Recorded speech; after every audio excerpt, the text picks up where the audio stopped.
Hola a todos, bienvenidos a su primera teleclase de Derecho Laboral. El día de hoy vamos a empezar con el tema objeto del curso y para esto tenemos una invitada que se llama Marcela Cubides, abogada de la Universidad Sergio Arboleda, especialista en temas laborales y comerciales.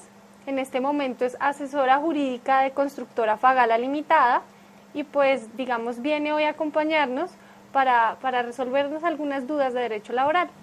Hola Marcela, gracias por tu compañía.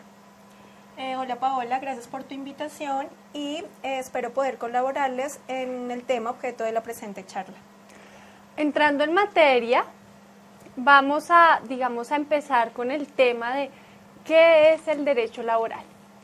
El derecho laboral, como una rama del derecho, así como es el derecho penal, el derecho administrativo, el derecho comercial, es, como ya lo dije, una rama del derecho que se encarga de manejar los temas existentes entre el empleado y el empleador y los conflictos que se generen entre ellos.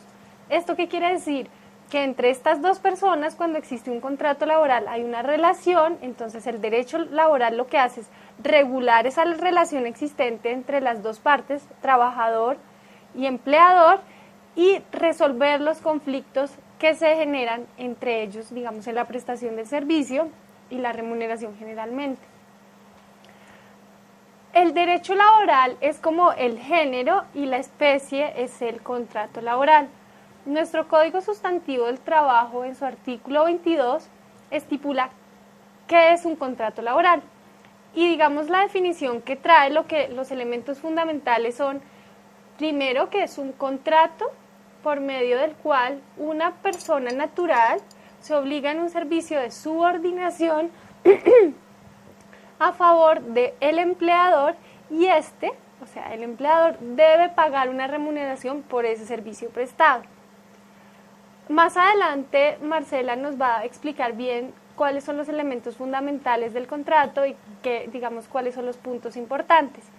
Sin embargo, en este punto es necesario aclarar que, como lo dice nuestra denominación de contrato estipulada en el artículo 22 del Código Sustantivo, es importante que el empleado, o sea, el trabajador, sea una persona natural. No es posible en ningún caso que el trabajador sea una persona jurídica. ¿Por qué? Porque la prestación del servicio para lo que lo contrataron debe ser personal y, por tanto, una persona jurídica, que no tiene dos ojos, nariz, boca, manos, no podría hacer esa prestación personal. Y por otro lado, debemos hacer la aclaración que el empleador sí puede ser una persona jurídica. ¿Qué se entiende? ¿Por qué? Porque cuando el empleador es una persona jurídica se entiende que las personas naturales, o sea, lo que somos nosotros, personas de carne y hueso, están representando esa figura jurídica. Y empezando, esto se aleja un poquito del tema, pero es importante hacer la claridad en este punto. Las personas jurídicas son, una ficción legal que se ha creado para separar el patrimonio de las personas naturales. Entonces, que es como un humanito que se crea en una nube, por decirlo de alguna manera.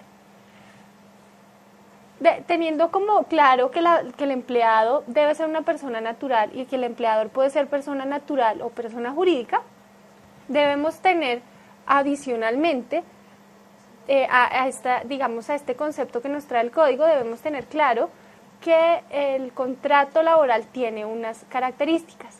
¿Cuál es la primera característica? Que es un acto jurídico. ¿Qué quiere decir esto? Que con solo celebrar el contrato laboral es suficiente. Muchas personas creen que para, obligar más al empleado es necesario que se firme un documento aparte, no siendo necesario. Es suficiente con que se firme un contrato laboral e incluso, lo vamos a ver en la siguiente característica, pueden ocurrir casos en que no es necesario celebrar el contrato por escrito. Esa es la primera característica, es un acto jurídico. No necesita otro documento para que exista un contrato. ¿Cuál es el segundo elemento? La segunda característica. La segunda característica es que es un contrato consensual. ¿Qué quiere decir esto? Que no debe ir por escrito siempre. Existen casos en que se puede celebrar verbalmente siempre y cuando existan los elementos del contrato.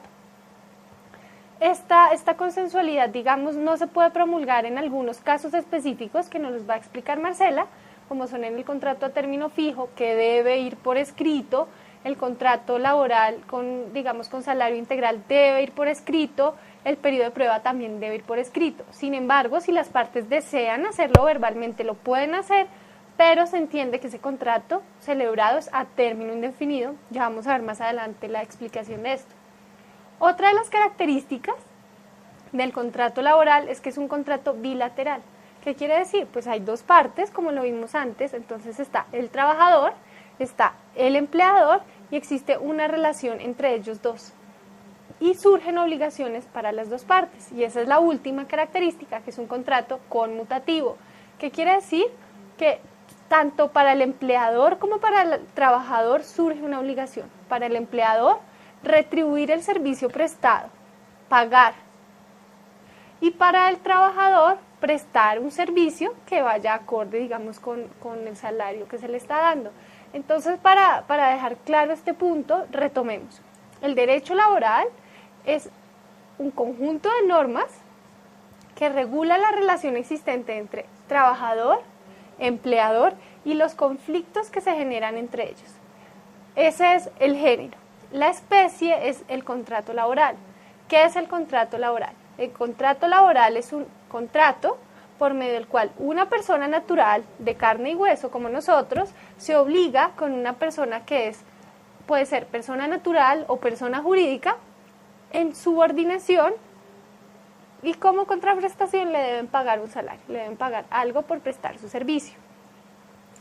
Adicionalmente a esto, ¿cuáles son las características que trae ese contrato laboral? Las características son: uno, que es un contrato, es un acto jurídico sin necesidad de que se haga otro documento adicional para que exista. Segundo, es consensual, puede celebrarse verbalmente sin que sea requisito que conste por escrito. Sin embargo, hay unos casos que ya Marcela nos explicará más adelante que siempre debe constar por escrito. ¿Cuál es la tercera, digamos, característica? Que es bilateral, que existen dos partes en el contrato, el trabajador y el empleador. Y la última es que es un contrato conmutativo. ¿Qué quiere decir esto? Que genera obligaciones para ambas partes. Para el empleador, de pagar el salario, y para el trabajador, de prestar el servicio por el que fue contratado. Teniendo como, digamos, claro en el campo en el que nos vamos a mover, ahora sí que nuestra invitada nos explique cuáles son los elementos fundamentales del contrato laboral. Bueno, en este punto les voy a hablar sobre los elementos esenciales del contrato de trabajo. Estos elementos son calificadores del mismo y sin ellos no hay contrato de trabajo. Es decir, si no se presentan estos elementos esenciales, no se configura la relación laboral. Son tres elementos esenciales principalmente. El primero es la prestación de un servicio personal, el segundo es la subordinación o dependencia y el tercero es el salario. En primer lugar, les voy a hablar de la prestación de un servicio personal, es decir, la realización de labores por parte de una persona que benefician a otra persona. Implica la prestación personal del oficio a que el trabajador sea obligado, sin ayuda o concurrencia de otra persona y sin que dicho trabajador pueda ser reemplazado por otro trabajador. Sin embargo, en este punto es menester aclarar que existen dos excepciones principalmente, donde el trabajador puede recibir la ayuda de otras personas, como es el caso del trabajo a domicilio, donde al trabajador le es permitido en el ejercicio de su labor recibir la ayuda de los miembros de su familia. Y en segundo lugar, encontramos los operarios de taller que pueden realizar sus labores con ayuda de los demás trabajadores. En este punto, considero que se debe aclarar que en el contrato de trabajo se mira la calidad de la persona del trabajador. Como ya lo mencionó mi compañera Paola, se mira la calidad de persona, por tanto, solamente puede ser persona natural la que preste el servicio. El segundo elemento es la continua subordinación o dependencia, que se entiende como la facultad que tiene el empleador para exigirle al trabajador el cumplimiento de órdenes relacionadas con las circunstancias de tiempo, modo, lugar y cantidad de trabajo. Igualmente, el empleador debe imponer sus reglamentos y los trabajadores tienen la obligación de cumplirlos y respetarlos. Es de vital importancia decir que este elemento de subordinación tipifica verdaderamente el contrato de trabajo, ya que es la posibilidad que tiene el empleador de dar órdenes e instrucciones a sus trabajadores. Por su parte, hay que dejar en claro que la subordinación es jurídica, no física. ¿Qué quiere decir esto? La subordinación jurídica encierra que el empleador impone órdenes e instrucciones a los trabajadores, pero siempre garantizando los derechos mínimos de los trabajadores, así como su dignidad personal. En este punto se abre las puertas al ius variandi.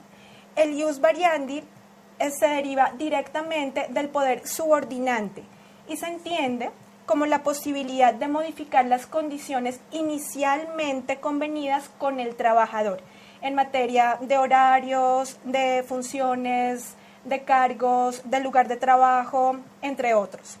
En efecto, el ius variandi es manifestación del poder subordinante al poder modificar el contrato, y tales modificaciones deben ser necesarias, objetivas, razonables y técnicas. Consiguientemente, y respecto al ius variandi locativo, que se refiere, por ejemplo, cuando se cambian o se modifica el lugar de trabajo, que exige el traslado del trabajador a otro lugar, es menester decir que requiere un mayor análisis, ya que afecta notoriamente la estabilidad del trabajador frente a su familia y pues su vida personal. Marcela, ¿cuál es el principio fundamental del ius variandi? Cuéntanos. El principio fundamental del ius variandi es el principio de razonabilidad, el cual comprende la necesidad objetiva del empleador para modificar el contrato, donde se deben garantizar los derechos mínimos del trabajador, así como su dignidad personal. ¿Qué ocurre cuando se hace uso del ius variandi locativo y se traslada al trabajador a otro lugar? Es, como lo decía Marcela, es la parte más discutida del ius variandi y debe cumplir con los principios que nos acaba de mencionar. Sin embargo, en este punto surge la obligación del empleador de garantizar el transporte de su familia. Entonces, no solamente es realizar el traslado del trabajador, sino de toda su familia. Entonces, ¿cuál es la obligación principal? Debe pagar los tiquetes aéreos o de bus, si lo va a mandar en bus, del lugar de origen al lugar de destino. Aparte de esto, debe pagar el transporte también de su familia y de sus cosas, no solamente de personas, sino toda la nevera, la lavadora, todas las cosas de la casa. Y el retorno a la ciudad de origen, porque si se supone que el ius variandi locativo es para trasladarlo a desarrollar las funciones por fuera del territorio donde se encontraba, lo más normal es que lo devuelva a donde estaba. Sin embargo, ocurren casos muy discutidos en los que el trabajador no se quiere devolver. Un ejemplo, mandan al trabajador a vivir en Australia, y en Australia el trabajador se encuentra muy feliz. Cuando le dicen, mire, se debe devolver a Colombia, no lo quiere hacer. En ese momento, ¿qué pasa con la obligación que tenía el empleador de devolver sus cosas y devolverlo a él y su familia a Bogotá? La obligación, se debe cumplir en proporción. Si el trabajador no quiere devolverse acá y se quiere ir a Nueva York, por decirlo de alguna manera, el empleador lo que debería hacer es pagar en proporción los tiquetes aéreos. Si de Australia acá le costara $1.000.000 por persona, por decir algo, tendría que pagar en proporción a Estados Unidos. Si el tiquete a Estados Unidos le vale $1.500.000, el empleador solo estaría obligado a pagar la suma de $1.000.000. El resto lo tendría que asumir el trabajador. Ese sería uno de los puntos que han sido más discutidos y que la Corte ha resuelto por medio de sentencias. Otro de los puntos que es muy discutido, pero por parte de los trabajadores, es Yo trabajaba normalmente en jornada diurna y me acaban de cambiar a jornada nocturna. ¿Esto es violatorio de los principios que nos estaba comentando Marcela de razonabilidad del ius variandi? La respuesta es no. ¿Por qué? Porque las condiciones de trabajo que le están dando son las mismas. Lo único que le están haciendo es modificar la jornada laboral. Y por definición, el ius variandi es toda modificación de tiempo, modo o lugar que puede desarrollar el empleador. Lo que quiere decir que dentro de tiempo está cambiar la jornada laboral. Por lo tanto, si un trabajador siente que le están violando, digamos, sus derechos y que está usando el empleador del ius variandi, en este tema no podría alegarlo porque él tiene la facultad de cambiar la jornada. Por otro lado, digamos que otro de los puntos en que se discute, pero sí es un poco más obvio, es cuando a un trabajador le rebajan el salario. En efecto, el ius variandi o lo desmejoran de funciones, antes era gerente, ahora lo pasan a ser subgerente, o era gerente y lo ponen a ser secretario, o era gerente y lo ponen a lavar platos. En ese caso, digamos que la facultad del empleador de modificar las condiciones llega hasta un punto, pero sin que sea posible desmejorarle las condiciones al trabajador. Por tanto, si hacen esta desmejoría de salario o de condiciones laborales o de funciones, estarían violando los principios que nos explicó nuestra invitada y por tanto sí estaría violando el ius variandi y no sería efectivo las modificaciones que hicieron. Digamos que eso era el último punto que les quería hacer de aclaración sobre la facultad de subordinación. Otra cosa antes de hacerlo, de que nuestra invitada continúe, es que la subordinación más sencillamente, o sea, en palabras castizas, es el poder de mando que tiene el empleador. Entonces no implica que el empleador esté todo el día molestando a los trabajadores ahí, oiga, mire, haga tal cosa, o mire, le quedó mal trapeado, digamos, si en su defecto es un empleado de servicio doméstico, o mire este plato. No, eso no es la subordinación. La subordinación es la facultad que tiene el empleador de verificar las condiciones del trabajo, ya sea, digamos, por sanciones, por multas, el reglamento interno, pero, digamos, no quiere decir que muchas personas tienen ese concepto erróneo en la mente, que es que estén todo el día molestando. Entonces, si un jefe no se aparece por la oficina en una semana, o en un mes, o en 2 meses, dicen, no hay subordinación, cosa que no es verdad, porque, digamos así, el jefe tiene la facultad de poner sanciones, multas, y le dicen, oiga, mire, no está haciendo nada, o incluso por medio del mismo reglamento interno de trabajo. Ahí está ejerciendo la subordinación. Qué pena la interrupción, Marcela, pero creo que estos puntos eran importantes, entonces ahora explícanos el tercer elemento. Bueno, el tercer elemento esencial que debe observar un contrato de trabajo es el salario. El salario es considerado como la cantidad de dinero que el empleador paga al trabajador por los servicios que él presta. Es decir, el salario es la remuneración o retribución por el servicio prestado por parte del trabajador. En efecto, tal retribución es la contraprestación que beneficia al trabajador quien presta el servicio. Por otra parte, es necesario aclarar que el contrato de trabajo es eminentemente oneroso. ¿Qué quiere decir esto? En el contrato de trabajo siempre debe estar el salario, así no esté tipificado el pacto salarial. Es decir, así no se diga la cantidad o el monto que se va a pagar, siempre debe estar el salario en el contrato de trabajo.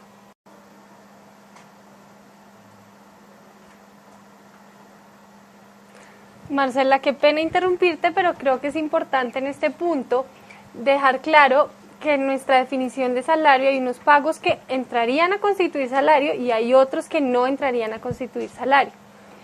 Solamente como por ilustrar un poco el tema, ¿qué pagos entrarían a ser salario?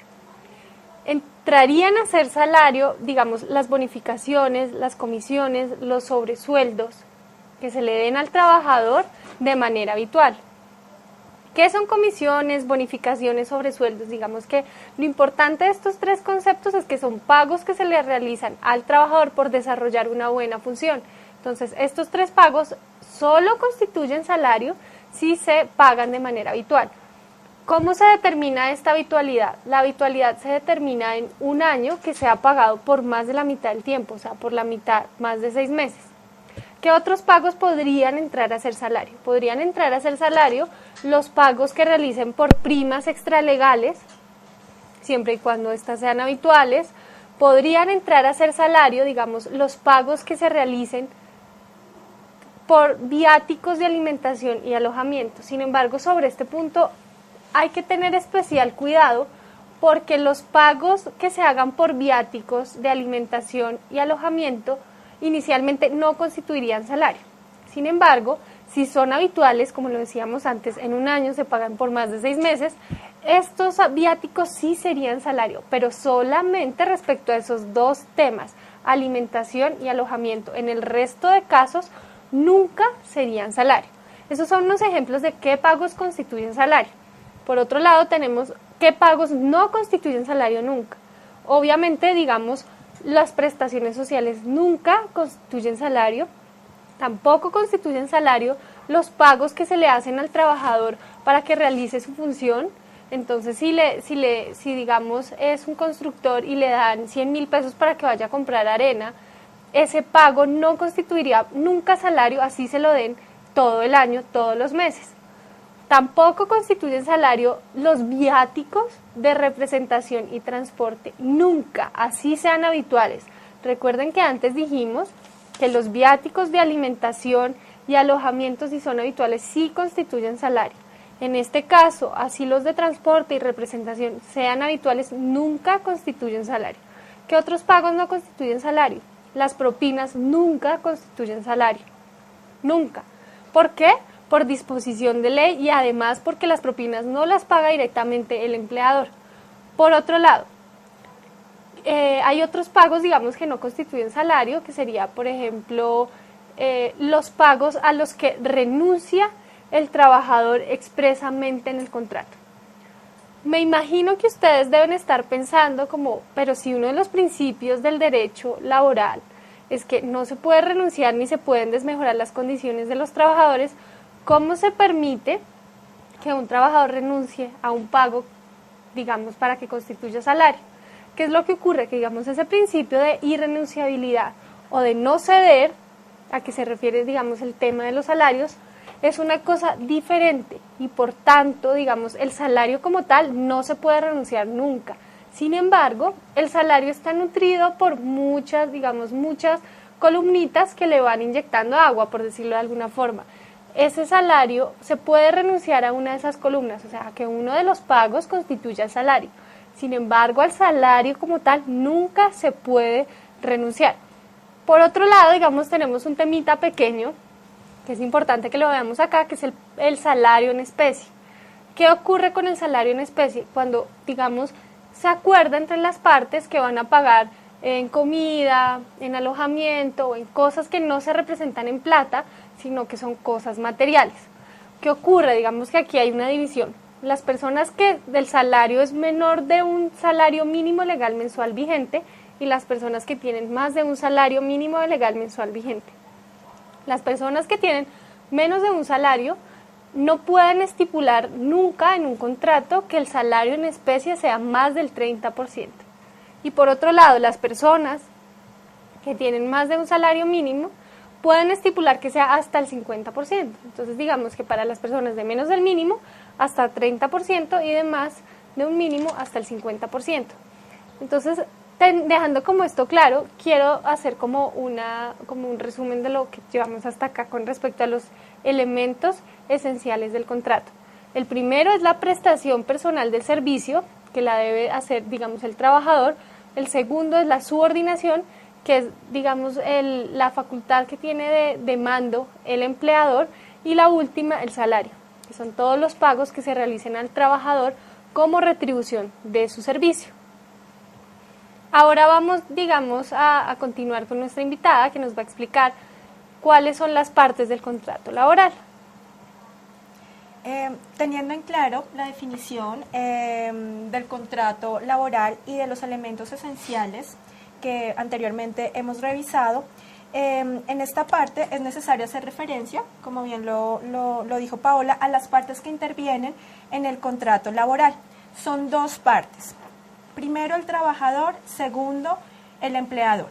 Primero tenemos a el trabajador. Es quien realiza la labor encomendada por el empleador, donde la obligación más importante que adquiere el trabajador es la prestación personal del servicio. Esta obligación no la puede sustituir ni delegar en otra persona, como anteriormente pues ya fue explicado. En este punto es de vital importancia hacer referencia a la capacidad del trabajador, es decir, quiénes pueden ser trabajadores en Colombia. En primer lugar, encontramos los menores de 12 a 14 años, quienes pueden ser autorizados para trabajar en industria familiar y en una jornada limitada de 4 horas diarias. En segundo lugar, tenemos los menores de 14 a 18 años, quienes pueden celebrar un contrato de trabajo con autorización de sus representantes legales y del Ministerio de la Protección Social. Es importante decir que el inspector del trabajo debe verificar que el permiso que se le otorga a estos menores para realizar una actividad no afecte su educación ni tampoco su salud física ni mental. La jornada de trabajo de menores de 14 a 16 años son de 6 horas diarias y a partir de los 16 años la jornada diaria debe comprender 8 horas. Si un empleador contrata a un menor de 18 años sin autorización de la administración, para el caso el Ministerio de la Protección Social, significa y se genera la ineficacia del contrato. ¿Qué quiere decir? El contrato deja de producir efectos jurídicos, ya no tiene relevancia en la vida jurídica. Sin embargo, si el menor ya había prestado su servicio, él tiene derecho a que se le reconozca y se le pague su salario y sus prestaciones sociales por parte del empleador. En este escenario, cuando el empleador contrata a un menor para trabajar sin la autorización requerida, se entiende que se está violando normas de orden público. Por esto es que se genera la mencionada ineficacia. En este caso, se le va a imponer al empleador unas sanciones o unas multas. Pero si el empleador reincide en contratar menores, se le puede suspender el ejercicio de su actividad por parte del Ministerio de la Protección Social. En segundo lugar, encontramos al empleador como otra parte del contrato de trabajo. El empleador es quien ordena el servicio y paga el salario. Puede ser una persona natural o una persona jurídica. Si es una persona jurídica, existe internamente la presunción de representación del empleador. Es decir, hay unos trabajadores que ejercen función de dirección y manejo y ellos son los que van a ejercer una representación de la persona jurídica frente a los subalternos o los demás trabajadores. A su vez, esos representantes son trabajadores del empleador y sus decisiones van a comprometer y obligar al empleador. Y los subalternos deben obligar lo que estos superiores les indiquen para que puedan ejercer su trabajo. Te doy la palabra. Digamos que la importancia entre esta relación de empleado y empleadores, digamos, nada más el simple hecho de, para que exista una relación laboral, deben estar las dos partes presentes, de lo contrario no existiría un contrato laboral, porque digamos que hay que dejar claro que por medio del contrato laboral se puede celebrar digamos, suena redundante, pero es la verdad, se puede celebrar un contrato con uno o con varios trabajadores. Sin embargo, las partes deben estar siempre presentes. Si no están presentes, no existe un contrato laboral. Después de haber visto las generalidades del contrato, entonces vamos a retomar, porque estos conceptos los deben tener muy claros hasta el momento. Vamos a seguir avanzando con nuestra invitada, que nos va a explicar qué tipos de contratos laborales hay. Sin embargo, entonces retomemos. Primero, el derecho laboral es la rama del derecho que regula la relación existente trabajador, empleador y los conflictos que se generan. Segundo, el derecho laboral, el contrato laboral es un contrato por medio del cual una persona natural se obliga en subordinación con una persona que puede ser natural o jurídica, que es el empleador, y como contraprestación se le debe pagar un salario. Como otro punto fundamental, tenemos que las partes del contrato son un empleado y un empleador sin los cuales no puede existir un contrato laboral. Y por último tenemos que los elementos esenciales para que pueda existir un contrato laboral es prestación personal del servicio, salario y subordinación. Entonces ahora sí démosle paso a nuestra invitada para que nos explique qué tipos de contratos laborales hay. Bueno, encontramos una clasificación para señalar las clases de contratos de trabajo que hay. Principalmente voy a manejar dos. Una según la forma, dos según la duración del contrato de trabajo. En primer término tenemos según la forma del contrato de trabajo. Puede ser verbal o escrito. Cuando es verbal, el contrato verbal tiene lugar cuando por simple acuerdo consensual, es decir, por simple manifestación de las partes, ellos convienen la labor a realizar, el lugar de prestación del servicio, el monto de la remuneración y los periodos que regulen su pago, con simple acuerdo entre las partes. Y tenemos el contrato de trabajo escrito. Cuando es escrito, debe constar en un documento firmado por las dos partes y debe contener por lo menos las siguientes cláusulas relacionadas con la identificación y el domicilio de las partes, el lugar y fecha de celebración del contrato, el lugar donde se va a realizar la prestación del servicio, la naturaleza del trabajo, el monto de la remuneración, la forma y periodos de pago y la duración del contrato y su terminación. Considero pertinente aclarar que hay unos acuerdos que siempre deben constar por escrito.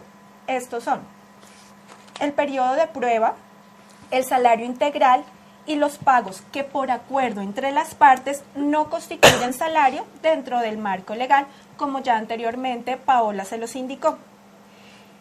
Y los contratos que obligatoriamente tienen que constar por escrito son el contrato a término fijo con sus prórrogas y preavisos, el que se celebre con extranjeros no residentes en Colombia y los contratos de enganche de trabajadores para el exterior.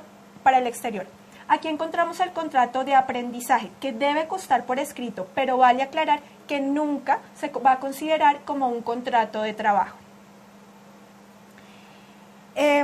La segunda clasificación es según la duración del contrato de trabajo, que puede ser de 4 clases. Primero, por el tiempo que dure la realización de obra o labor. Segundo, el contrato a término fijo. Tercero, el contrato de duración indefinida. Y por último, el contrato ocasional, transitorio o gestacional. Al primer contrato que voy a hacer referencia es al contrato por el tiempo que dure la realización de la obra o labor. Este contrato dura tanto como dure la obra o labor encomendada. Es fundamental consignar expresamente en el contrato cuál es la obra o labor por la cual se va a contratar a una persona. Por ejemplo, contrato a un obrero para que pinte mi casa. Se está contratando para una obra determinada. Esta modalidad de contratos se utiliza específicamente o ampliamente en las empresas dedicadas a la construcción. La necesidad de describir en forma detallada la obra o labor objeto del contrato demanda que en la práctica el contrato se haga por escrito, aunque la ley no exige que sea por escrito, puede ser verbal. La segunda clase es el contrato a término fijo. Este debe celebrarse por escrito, como anteriormente lo mencioné, y su duración no puede ser superior a 3 años. Admite al menos 2 modalidades. La primera modalidad es que el contrato a término fijo puede ser inferior a 1 año. Y la segunda modalidad es que el contrato a término fijo puede tener una duración entre 1 y 3 años que se puede renovar indefinidamente. Para su terminación, para la terminación del contrato a término fijo, la ley exige el preaviso, es decir, que la parte interesada en terminar el contrato a término fijo avise a la otra su determinación de no prorrogar el contrato, con una antelación no inferior a 30 días calendario, a la fecha del vencimiento del término estipulado. Si se omite este preaviso o no se surte dentro de la oportunidad legal de los 30 días calendario, el contrato se entiende renovado por un periodo igual al inicialmente pactado de manera sucesiva. Los contratos de trabajo a término fijo cuya duración sea igual o inferior a 30 días no requiere preaviso alguno para su terminación. Los contratos a término fijo inferiores a un año solo podrán prorrogarse hasta 3 veces por periodos iguales al inicialmente pactado e inferiores, salvo que mediante preaviso se comunique que se va a terminar el contrato. Luego de estas 3 prórrogas, la renovación del contrato no puede ser inferior a un año, en cuyo caso se podrá renovar anualmente de manera sucesiva. Los contratos a término fijo que se celebren verbalmente, es decir, no se cumple con el requisito legal que sea por escrito, se van a considerar para todos los efectos como un contrato a término indefinido. En este punto, considero importante hacer referencia a las personas que adquieren alguna discapacidad durante el tiempo que presta el servicio. Entonces, en los casos de personas discapacitadas, la Corte Constitucional ha determinado que el empleador debe buscar todas las medidas necesarias para restablecer a ese trabajador y ofrecerle el espacio para que él pueda ejercer su trabajo. Sin embargo, si el trabajador no tiene como la capacidad suficiente para que la persona discapacitada pueda seguir ejerciendo, él debe solicitar un permiso al Ministerio de la Protección Social para que se asegure que no se está despidiendo de una forma discriminada por su incapacidad. Igualmente, se le debe indemnizar y tener en cuenta todos sus pagos. La tercera clasificación, el tercer contrato del que vamos a hablar, es el contrato por duración indefinida. Se entiende celebrado de esta manera el contrato cuando las partes no determinan su duración. Esta modalidad de contratación puede ser verbal o por escrito, pero es cuando no determinan la duración del contrato. Como ya se dijo, los contratos verbales tienen el mismo valor que los contratos escritos. Sin embargo, en materia probatoria, si llega a haber algún proceso, se recomienda que lo celebren por escrito. Cuando el contrato es verbal, siempre se va a entender que, no siempre, pero cuando es verbal y no se ha estipulado que sea término fijo, se entiende que es a término indefinido. La ley señala que este contrato tiene vigencia mientras subsisten las causales que le dieron origen, o sea, las causales que dieron origen a que el empleador celebrara el contrato con el trabajador. Si desaparecen esas causales, tienen que ser por motivos ajenos a la voluntad del empleador y también sean por motivos no previsibles y que no fue posible resistirle a ese acaecimiento para que sea viable reconocer que desaparecen las causas que dieron origen al contrato, para que sea viable la terminación de este contrato. Y la cuarta clase de contrato, según su duración, es el contrato gestacional, que Paola nos lo va a explicar. El contrato de labor ocasional o transitoria consiste, en un contrato corto que celebran las empresas cuando están en una emergencia. ¿Qué quiere decir esto? Que cuando una empresa, por fuera de sus actividades, requiere a un profesional para contratarlo laboralmente, pero por una causa externa urgente, puede contratar a alguien por menos de un mes. Entonces, digamos que lo específico de este contrato es, 1, que la actividad para la que se contrata al trabajador sea por fuera del objeto normal de las funciones que se cumplen en la empresa. 2, que sea de manera urgente. Y 3, que sea por menos de 30 días. Digamos que esos son los puntos fundamentales para ese contrato. Se ha discutido mucho sobre qué ocurre con los casos de los contratos, digamos, de los contratos transitorios que se modifican y que, digamos, se siguen haciendo prórrogas de este contrato. Entonces, es transitorio, pero lo hacen una vez, otra vez. ¿Cuál es el debate ahí? Inicialmente la norma dice es transitorio solo cuando se demuestra urgencia. Entonces, ¿qué es lo que se hace en la práctica? Si la urgencia no se ha acabado en los 30 días, ¿podría prorrogarse? Digamos que son dudas que quedan y que la norma no suple. Sobre este punto, digamos que es importante poner un ejemplo para que no quede todo en la teoría.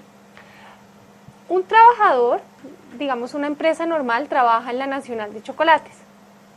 ¿Qué ocurre cuando un día normal llega a trabajar, la empresa está funcionando normal, pero está inundada? Obviamente necesitan contratar a alguien, un plomero, alguien que le saque toda esa agua que si está inundada no pueden cumplir sus funciones.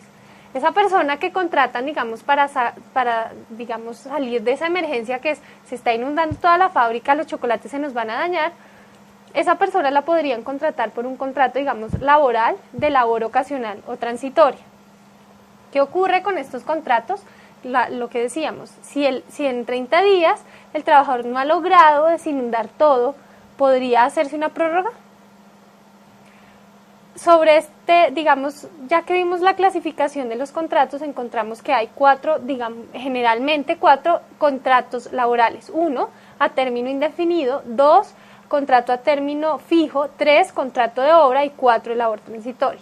Como nos lo explicó Marcela, el contrato a término indefinido es cuando las partes no especifican el tiempo sobre el cual va a durar el contrato.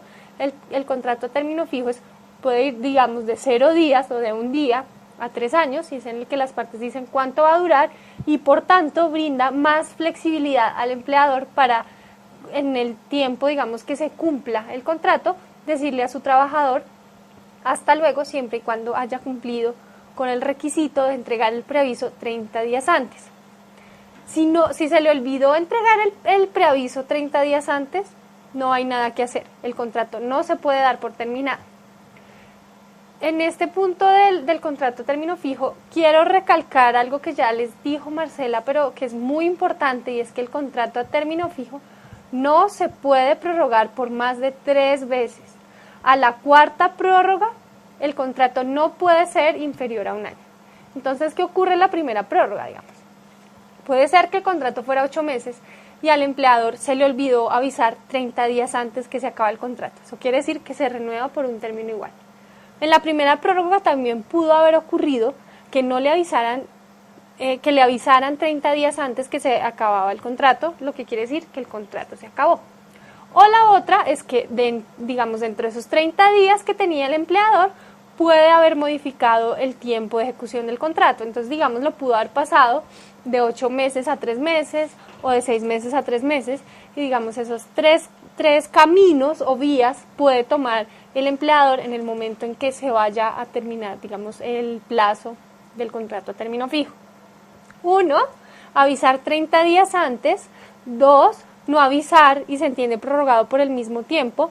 Y 3, avisar que ya no se le va a renovar, ¿sí? El tercer contrato que vimos es el de obra o labor contratada, que es como nos lo explicaba Marcela. Es un contrato en el que está el empleador necesitando que cumplan con un requisito específico, que le pinten, que le construyan un edificio, y no se sabe cuánto tiempo se va a terminar la obra. Entonces, digamos que en este caso como no se sabe cuánto va a durar la obra, es muy difícil ubicarlo en el tiempo, por lo que contratan a alguien por el tiempo que dure la obra. Sin embargo, se ha discutido mucho porque los trabajadores sostienen que este tipo de contrato lo que hace es darle muchas herramientas al empleador para que los despida cuando quiera. Y puede ser posible. Una empresa, no vamos a dar un nombre, digamos una empresa X, contrata a un grupo de abogados para que adelanten unos trabajos, digamos unas actualizaciones de una documentación. La empresa cuando contrata a los abogados se imagina que le van a llegar camionados de documentos, cajas y cajas y cajas. En la vida real le llegan 2 cajas y él contrató 10 abogados. Eso es falta de previsión del empleador, no es culpa de los trabajadores. Pero, ¿qué ocurre cuando los trabajadores los contratan por labor o por obra contratada? Llegan y ven que ellos tienen la idea de que si son camionados de documentos como mínimo se van a demorar 1 año, o 1 mes, o 6 meses, o 3 meses. Cuando llegan y ven que son 10 abogados y que tienen una caja con 100 documentos, yo qué sé, y que cada uno tiene que revisar 10, pues dicen como, pues nuestra labor contratada va a durar 2 días o va a durar 1 día. Entonces digamos que en muchos casos puede que el ejemplo que yo les puse como real lo estén usando como en fraude para los trabajadores, que en realidad lo que estén es aburridos con los trabajadores y les digan, no, mire, la labor se terminó, digamos que eso se puede ver en la práctica. Y el último contrato que nos explicó Marcela es el contrato de labor ocasional o transitoria, y es un contrato corto que es para temas de emergencia, como les decía, que no puede superar los 30 días. Marcela nos quiere explicar algo. Me parece importante señalar que en los contratos por duración indefinida no exige para su existencia ningún tipo de formalidad. Simplemente se celebra verbalmente y se entiende que es un contrato de duración indefinida. A diferencia del contrato a término fijo, que se requiere que esté por escrito. Sin embargo, las partes pueden ponerse de acuerdo si quieren volver ese contrato a término fijo en un contrato de duración indefinida, lo que no ocurre en el contrato de duración indefinida. Si celebré un contrato de duración indefinida, así exista acuerdo entre las partes, nunca se puede volver un contrato a término fijo, a diferencia pues, de lo que sucede en el contrato a término fijo. Digamos que es importante, después de abordar este tema de los tipos de contratos laborales, es importante hacer la diferencia con el contrato de prestación de servicios y el contrato de cooperativa de trabajo asociado, que es tan conocido, que está tan de moda, digamos, esa forma de contratar personal.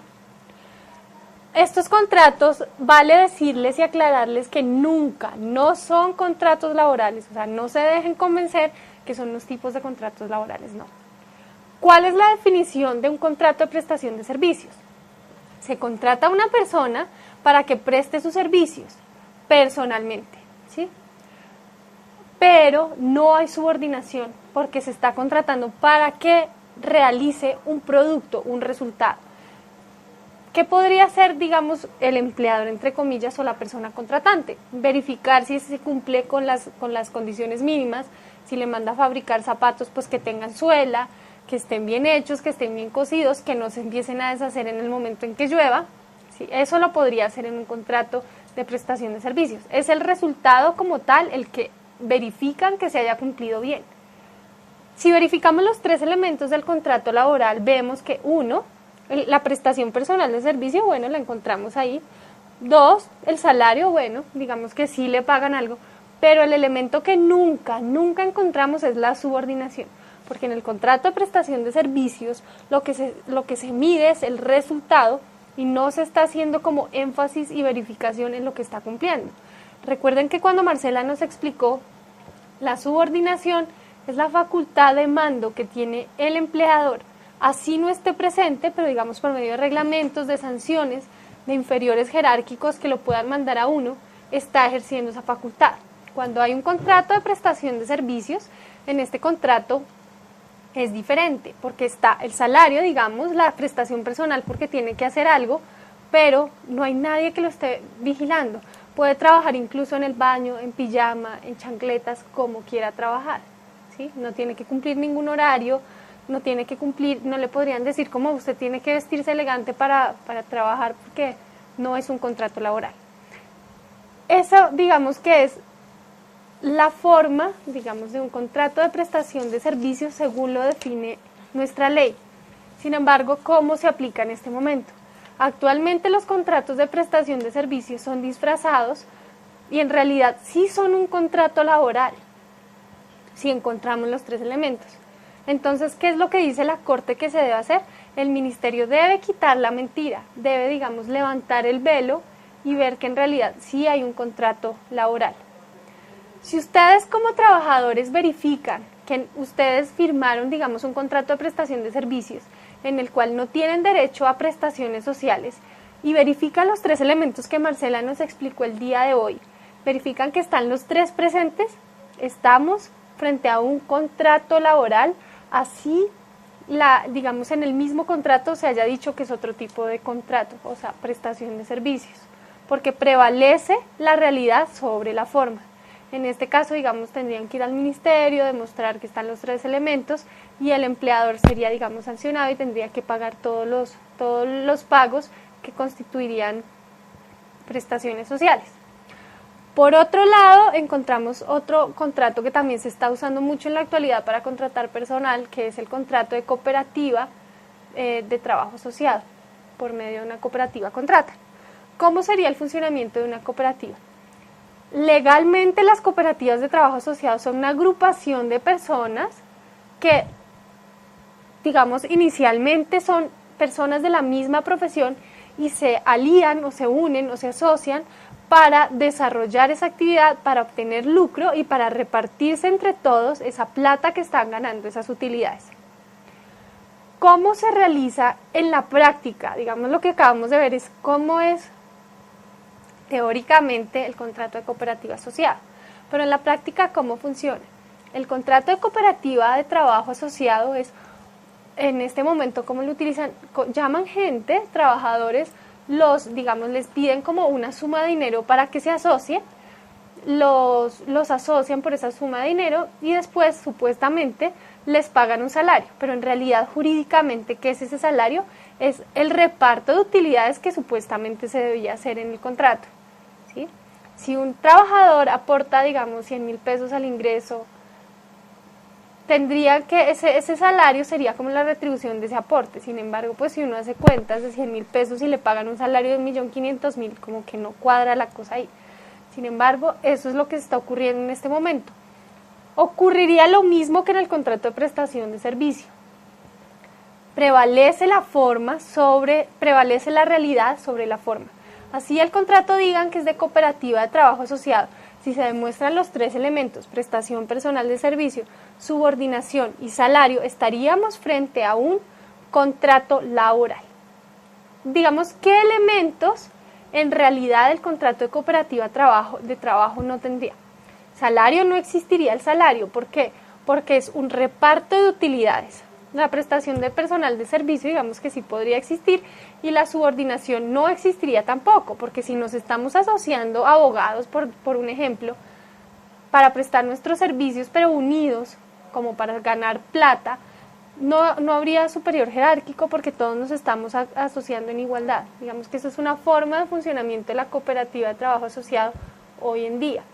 Lo que les quiero recalcar es que si ustedes así estén contratados por cooperativa o por un contrato de prestación de servicios, si verifican que están los tres elementos y que tienen un jefe que los está molestando todo el tiempo, que les pagan un salario y que ustedes prestan personalmente un servicio, tienen que hacer como una desmantelación, o sea, quitarle la máscara al contrato y demostrar en realidad lo que estamos viendo que es un contrato laboral. ¿Qué implicaciones económicas tiene para el trabajador que cambie de un contrato de prestación de servicios a un contrato laboral? Las implicaciones jurídicas serían pues toda la carga prestacional. En un contrato de prestación de servicios o de cooperativa de trabajo asociado son contratos que no son laborales y por tanto el empleador, digamos, como se denominaría, no estaría obligado a pagar ni prestaciones sociales, ni vacaciones, ni primas, nada. Solo se paga una plata mensual y de resto olvídense. Por eso es, digamos, la diferencia económica y por eso es tan importante que si están los tres elementos, pues alegar que hay un contrato laboral. Dejando este tema aparte, tenemos que, digamos, empezar ya a hablar del contrato laboral como tal. Cuando las partes deciden celebrar un contrato laboral, tiene que partir de un momento, que es como el inicio del contrato. Ya Marcela nos explicó cómo funciona el tema de contratación y qué tipos de contratos laborales existen según su tiempo, su forma. En el momento en que vamos a realizar la contratación, pueden existir terceros involucrados en la contratación. Esto se llama intermediación laboral. ¿Qué terceros podrían estar incluidos en la contratación? El primero sería el agente colocador de empleos. ¿En qué consiste esto? Es una bolsa de empleo normal que lo que hace es como unir dos partes. Por una parte, el trabajador que está buscando, suena redundante, pero está buscando trabajo, y por la otra, el empleador que está buscando un trabajador que cumpla con determinadas características. En este caso, la empresa colocadora de empleos, ¿sí? Lo que está haciendo es acercar a estos dos, al empleador y al trabajador, para que se realice el contrato. Como la empresa, digamos, colocadora de empleos, solo estaría obligada a acercar a las partes o, digamos, dependiendo del contrato que celebre con el empleador, no podría cobrar ninguna suma de dinero al trabajador por haberle, entre comillas, hecho el favor de haberle conseguido trabajo, ¿sí? Porque estaría violando todos los derechos. ¿A quién le debe cobrar el agente colocador de empleo? A la parte digamos, que tiene la plata. ¿Y quién es esa parte? El empleador. Entonces es importante que tengan claro que nunca un agente colocador de empleos le puede cobrar su prima o sus ganancias al trabajador. Siempre se lo debe cobrar al empleador. Esa sería la primera persona que encontramos ahí. La segunda y muy resonada en los días de hoy es las empresas de servicios temporales. ¿Cuáles son estas empresas de servicios temporales? Estas empresas son, digamos, como están entre la mitad del trabajador y de la empresa beneficiaria, que es como la que ejerce la subordinación. Ya les explico mejor. Existe de un lado una planta de trabajadores y está la empresa de servicios temporales. El contrato laboral lo celebran directamente los trabajadores con los empleadores o con el empleador. Sin embargo, hay una tercera empresa que es una empresa beneficiaria. ¿Y qué ocurre en este caso? El empleador inicial, que es la empresa de servicios temporales, cede la subordinación a la empresa beneficiaria. ¿Cómo ocurre esto? Primero, la empresa beneficiaria sería quien estuviera mandando a los trabajadores. Entonces, si llegó alguien a trabajar muy chiriento, muy mal vestido, muy desorganizado, podría, digamos, decirle como, mire, usted no se puede venir a trabajar en estas fachas.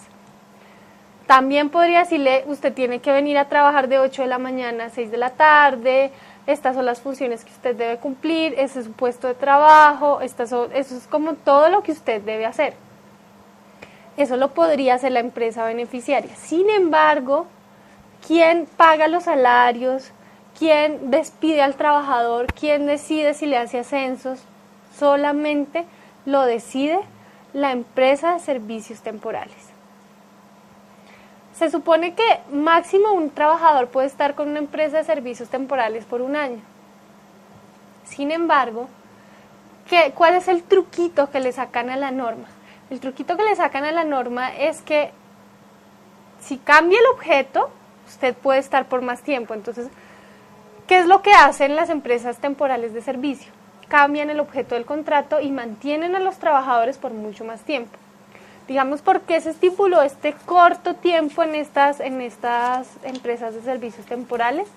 Porque la ley salió en un momento en que estábamos en crisis económica y lo que querían hacer era como, ya hay demasiado desempleo, tenemos que ayudar a las empresas a que promulguen o saquen adelante trabajadores, ayuden a los trabajadores.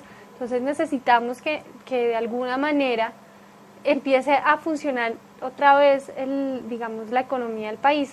sacaron esta ley de empresas de servicios temporales como para no atar a los empleadores y para librarlos de cargas prestacionales, que era, digamos, lo que menos los animaba a contratar, y por eso estipula que es por un tiempo corto. Decían como, bueno, en tanto tiempo, hacían una proyección y decían, en tanto tiempo es posible que ya la situación económica haya mejorado. Entonces, por tanto, en ese tiempo ya es máximo que contraten a los trabajadores. Sin embargo, por un mismo objeto no se puede contratar por más de ese tiempo que les indiqué. Sin embargo, ¿qué es lo que hacen? Cambian el objeto del contrato. Entonces, si antes la habían contratado para ser vigilante en un edificio, ahora dicen que es vigilante en otro edificio. Digamos un ejemplo muy sencillo. ¿Qué otros casos encontramos de intermediación laboral? Es el contratista independiente. ¿En qué consiste este tema? Está, digamos, lo vamos a ver por medio de un ejemplo que es más sencillo. Hay una constructora X que va a realizar la construcción, digamos, de un edificio que el Politécnico le encarga, y esta constructora, pues obviamente para poder desarrollar su obra necesita contratar unos trabajadores. ¿Qué ocurre cuando, digamos, esta constructora se insolventa y no tiene con qué pagar a los trabajadores? En ese caso, lo importante es que hay una responsabilidad solidaria. ¿Qué quiere decir esto? Que cualquiera de las dos tendría que pagarle toda la carga laboral a los trabajadores, así el contrato no lo haya celebrado el Politécnico con los trabajadores. Digamos que ese es el punto importante en este tema de intermediación de los contratistas independientes. En el caso, digamos, el último caso que vamos a ver en el día de hoy es el de la subcontratación. Estamos frente a la misma figura de la contratación directa, pero encontramos otro nuevo personaje. Entonces está el Politécnico, contrata una constructora y esa constructora contrata a una empresa, digamos, de cableado para que haga toda la parte eléctrica de la construcción. Si alguna de las partes de la mitad, digamos, de esta cadena se insolventa, los trabajadores que, recordemos, están digamos, como en el cuarto lugar, podrían acudir a cualquiera de ellos para cobrarle, si no le han pagado salarios, si no le han pagado prestaciones sociales, siempre y cuando las actividades estén dentro del giro ordinario de la actividad. O sea, no puede ser que hubiesen contratado estos trabajadores para que hicieran ropa, bueno, yo qué sé. Tiene que ser todo relacionado con que estén poniendo el cableado que la constructora X le solicitó a ellos y que el Politécnico le solicitó a la constructora X. Entonces, como vemos, es una cadena. El Politécnico solicita a la constructora un edificio, la constructora no sabe de cableados, contrata a unas personas encargadas de cableados y esas personas contratan a los trabajadores. Entonces ahí, si alguno se insolventa, cualquiera, podrían los trabajadores cobrarle a cualquiera. Digamos que este es el punto final de nuestra teleclase, espero les sirva este tema.